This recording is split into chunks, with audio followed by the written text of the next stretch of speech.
Google Calendars literally manage my entire life. From being a content creator, a mom, and managing all the different projects in my day-to-day life, I literally depend on Google Calendars to keep me going throughout the day. I've tried other platforms, but they don't seem to work and really hit the way Google Calendars do. I've truly mastered down organization and productivity within Google Calendars. So let me share with you how exactly I use Google Calendars to keep up with my day-to-day productivity. Hey, hi, hello, I'm Myra. I am your favorite productivity 11 Slytherin. So let's go ahead and hop on over to my computer so we can get down into the nitty-gritty and hopefully be able to really get you up and running with Google Calendars and elevating your productivity with it today. We are here on my personal Google Calendar. So let's start off with just showing you the overall layout to get started.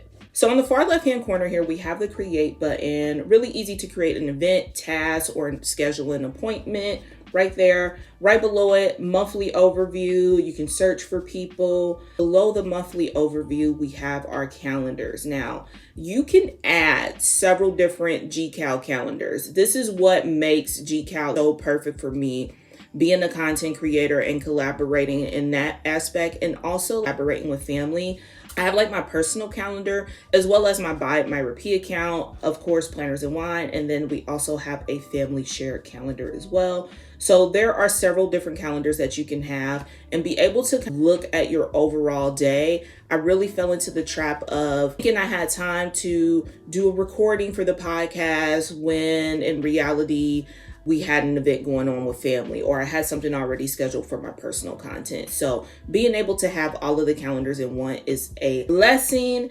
And if you still want to have your calendars attached, but you don't want to necessarily see something, you can always uncheck it so that it will remove that certain calendar from your overall view. On the left-hand side here, right in the middle is the overall view of the calendar. Right now, I have it on a week. You can change your weeks to be a Monday start or a Sunday start, completely up to you. If I do have it on the week view, if we go over here on the far right-hand side, you'll see the word week and a drop-down button. So once you click on that, you can view your calendar any way you would like. You could just do the current day, the week, month, however you want to view it. If you are more of a Monday through Friday, you only use this for work, you can take off showing the weekends. So GCal is truly customizable to your needs, and that's why I just fall in love with it.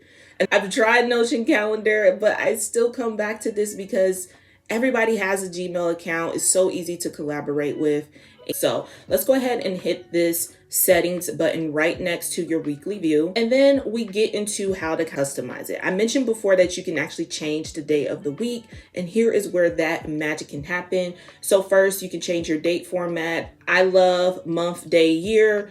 I know some people like day, month, year, or year, month, day, however you want. There's so many different options there. Obviously, you can change your country and language, your time format. So if you're more of a military time person, you can change that there. So I do have this check to ask to update because it gives me that mental reminder like, okay, when I'm scheduling things in the calendar, once I see that pop up, I do need to adjust for Central and Eastern time zone to make sure. So we are both on the same calendar. If she does something and I hop in, since I'm in a different time zone, it will prompt me for that. So it kind of gives me that mental reminder. Also comes in handy with traveling. So if you travel a lot, it gives you that prompt if you are in a different time zone. So you just don't mess up like different appointments.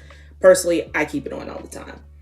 You can add a world clock, your event duration, defaults, things of that nature, invite list, anything you can customize right here in settings. So personally, I do a lot on the weekends. So I do show my weekends. I can see if you're just a 9-to-5er and use GCal for mostly work. You can definitely uncheck that so you don't see the weekends at all. I love seeing the declined events. If you don't want to see that, you can uncheck it. Complete a task. I love, most of these are really default. Actually, I'm going to add show week numbers because I do love seeing that in my planner. So I would love to see that in my GCal as well. And again, more custom things that you can play. So start week on, you can do a Saturday or a Monday. Start the week on a Monday. So we're going to go ahead and change that to a Monday, but you do have the options to start it on Saturday, Sunday, or Monday. Overall view. So how many days that you want to see, how many weeks that you want to see. And I'll continue to keep scrolling down. You have more and more options. So this is probably where you want to start when you are GCal. So let's go ahead and hop back over to my overall view. If we look over here on the left-hand side, the wheat is here in gray. I do love that. I love that it's grayed out because I probably would get confused with the day. So I do love that it is gray, but you turn it on and off however you like. Typically when I come over to sit down and plan out my week or just get a quick overview of what's going on, I like to start in a monthly view. So right here where it says week, I drop down to monthly view. This allows me to get an overall view of what's going on and also what is coming up. I love just kind of seeing everything together so I can kind of just plan ahead and not put way too much on my plate. Before I really honed in on my GCal, I really would tend to overbook myself a lot and think I have time when I necessarily do not. So this is my overall view. Like I said, when I come to start planning and adding things to it, I like to look monthly. Sometimes just seeing like, whoa, this month is very busy. Let's maybe not plan out a date night or something this month. Maybe that's something that we can do next month. Like seeing it overall instead of just seeing the weeks firsthand really gives me that view of everything that I'm doing and if it's going to be a crazy month or if it's a little bit lighter and I have time for it. So after I view the monthly view, I do go ahead and hop right on over to the week. So this is the view that is most important to me, actually where I spend most of my time in GCal. And honestly, it's just kind of an overview time blocking for me. And it works perfect with different appointments and keeping up with that as well. So as you can see, I do use a little bit of color blocking right now. I'm in my browns and greens era. So that's what it is given right now. Y'all know I am a proponent of making things beautiful so you can come back to it. And we'll definitely touch base on how you can actually change up the colors per calendar, but more on that in a bit. So overall, like I said, just time blocking. These are things that I absolutely need to do, appointments, things of that nature. Just like in the overall monthly view, I like to look at the weekly view to see where my time is going and if I have time to add anything in. So for example, for this week, probably Thursday is pretty clear for me. I literally just have my scheduled walk and most of the work day is pretty clear. So if I needed to take a call or schedule a meeting Thursday, maybe even Friday will be best for me. Whereas I have several different things going on the other days. And typically I try not to do too many calls or overall meetings on the weekends if I can help it. So it just allows me to see where my time is going and if I have any time to add anything more. Now, y'all know I am a proponent of making things beautiful so you can come back to it, and that is no exception here with GCal. I absolutely love changing up the colors of my calendar to fit the mood that I'm in so I can continue to come back to it. Right now, I'm in my neutral browns and greens era. So as you can see on the left-hand side, all of my different calendars have this brown, green, beige kind of thing going on. Now, if you want something a lot more vibrant, if you're in your pinks and blues, you can definitely change it. One thing that I absolutely love about GCal is that they allow you to put in the hex code. If y'all know me, y'all know I am a hex code hoe. I absolutely love searching up on Pinterest and looking up different hex codes and different color combinations with the hex codes on it. And that is exactly what I did for this GCal as well. What you want to do to go ahead and change it, if you want to just keep it simple, click on the three dots next to the calendar. And then you have all of these lovely color options if you just want to pick from them. But if you want to do custom color, you hit this plus sign here. And then you can drag it, use the color wheel, or you can enter in the actual hex code. So where I like to go to get color combination is actually Pinterest. It's absolutely free. They give you the hex code. You can see color coordination. There's so many different color palettes that you can pick from. If you're like me and a sucker for like names and all that good stuff, it's going to be there. And then of course, right up under it is the actual hex code. So you can get that exact color. Only thing I wish with Google Calendar is that we can do the drop pin on different colors, just in case you aren't able to actually get the hex code, you're still able to do a custom color. But Pinterest got you covered. Most of these color palettes, colorways have the hex codes on it. So definitely check out Pinterest to find a colorway that fits your needs. Another thing that I absolutely love about GCal is scheduling in habits and things that I want to make a priority in my life. Right now, I am scheduling outdoor walks. I have been working out a lot inside. And I know for me, having an outdoor walk and being out in nature really boosts up my mood, makes me feel great. So I have been actually scheduling them in my GCal. So I cannot forget. I also talk a lot about this in my productivity video. I definitely will leave a link up above so you can learn a little bit more about time blocking and really scheduling things that is important to you to make sure that you get not only your productivity done, but also the healthy habits that will make you better. So be sure to check out that video and get a lot more tips on how to activate your overall productivity. For me, I do stream 3 days a week. So I love to add in those streams so I can have an idea of here's what I'm doing today. Here's maybe what I can get done. On my productivity streams, I pretty much do a lot of my content planning and content work overall. So I try to get into the nitty-gritty of the details of what I'm actually going to be doing over in Notion.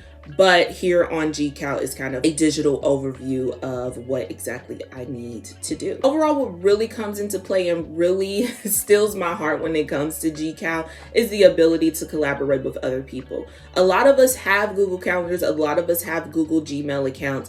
A lot of us are pretty familiar with it. So if you want to collaborate with your spouse or even collaborate with someone else on a digital product or content, it's super easy to do that within GCal. Makes it super easy to schedule appointments and reads with them. What I use the collaboration feature mostly for is with our podcast.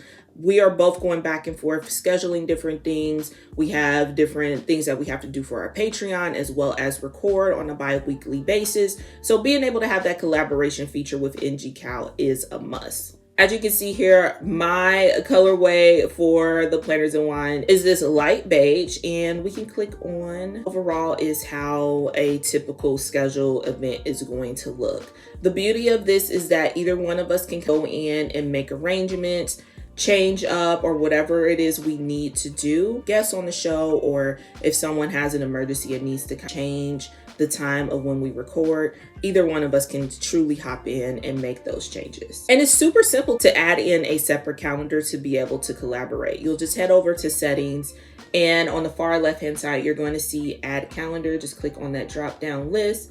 You can create a new calendar, you can browse calendar, you can subscribe to a calendar, and you will give the person different permissions based off what you want to see. So say if you are a team and you just want people to be able to see when you are available and when you're not, but not necessarily the details of exactly what's going on, you can limit to them just seeing that you're available during that time. I can see that really coming in handy with a company type business. But if you are co-host for a podcast or collaborating with someone on an actual project and y'all need to see exactly what is going on each one, you can pretty much show everything as well. You're going to want to go ahead and head over to your settings and click on add a calendar and subscribe to calendar.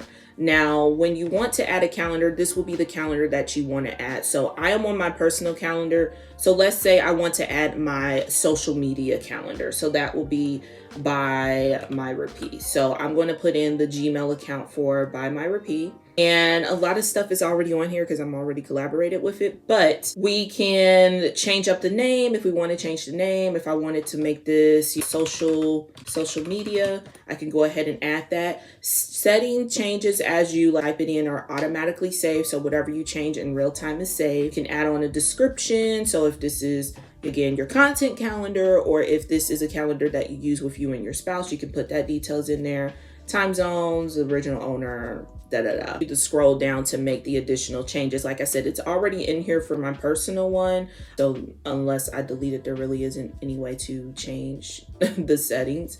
But once those changes there, the other file owner or other account owner will actually get an email asking if permission is allowed. And then on their end, they will actually give you the permission that you can have. So on my other account, I did say that you can make changes and manage settings. So basically on my personal account, I am able to fully see my content planning account, change up things. This is perfect if you are collaborating with someone, but there is different modes that you can see. So if you just want someone to see if you're available so they don't put something and double book you on your calendar, you can totally do that. That probably works really good with like workspaces where you don't want people all up in your business, but don't double book me for a meeting if I'm going to be at the dentist at 1 p.m. You know, those settings will have to be updated by the exact file owner. But once everything is all approved and your settings are there, you will then be able to see the actual calendar. And if, for instance, you're off work for a week or you don't want to see your content, you can, again, go ahead and uncheck certain things, add it back. It's super simple. So there you have it. That's how I use Google Calendars within my day-to-day. I hope you picked up some few tips to really elevate your calendar and get you being the most productive self you can be. Let me know in the comments down below what tip has really been helpful for you. What are you going to implement? I would love to hear more about it. Now, if you are a productivity loving girly just like me, check out this playlist. I think there are going to be a few videos there that is really going to get you on your way, and I will see you in those videos.